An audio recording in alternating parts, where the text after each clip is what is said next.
একথা ভাবার কোনো কারণ নেই যে পৃথিবী আর সূর্যের মধ্যে নিকট ভবিষ্যতে কোনো সংঘর্ষ ঘটতে চলেছে।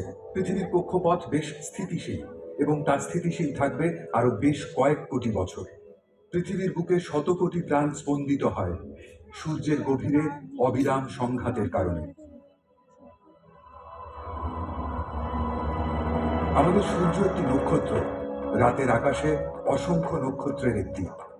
সূর্যকে শান্ত এবং দীপ্ত একটি স্বর্ণ গোলকের মতো দেখায়, কারণ সূর্যের অবস্থান তুলনামূলকভাবে আমাদের অনেক কাছে, কিন্তু সূর্য কোথাও শান্ত নয়। সূর্যের শীতলতম অংশ বলেই সৌরকলঙ্কগুলোকে কালো দেখায়। এদের তাপমাত্রা প্রায় 4400 ডিগ্রি সেন্টিগ্রেড। সূর্যের বাকি অঞ্চলের উত্তাপ 5600 ডিগ্রি সেন্টিগ্রেড। সূর্যের বিপুল শক্তি অন্য সব নক্ষত্রের মতোই জন্ম নেয় অসংখ্য প্রোটন কণার সংঘর্ষের মধ্যে দিয়ে। প্রতি সেকেন্ডে অগণিত প্রোটন কণার সংঘর্ষ ঘটায়, ডুবে যায় সূর্যের কেন্দ্রে আর বিচ্ছুরিত হয় বিপুল শক্তি। সূর্যের শক্তির প্রধান অংশই রূপান্তরিত হয় আলো এবং উত্তাপে।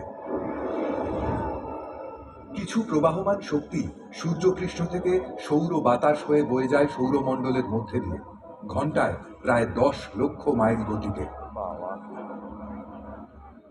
অথবা প্রায়শই আরো দ্রুত গতিসম্পন্ন সৌর বাতাসের কণা বিস্ফোরিত হয় মহাকাশে। আমরা এখন নাসার উপগ্রহের চোখ দিয়ে সৌর ঝড়ের প্রকৃত ছবি দেখছি।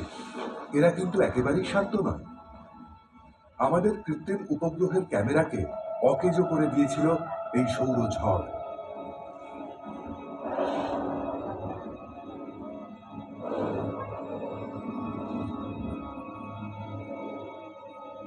সৌরঝড় বিস্ফোরিত হয়ে বয়ে চলেছে সৌরমণ্ডল জুড়ে, প্রতিদিন, প্রতিক্ষণে।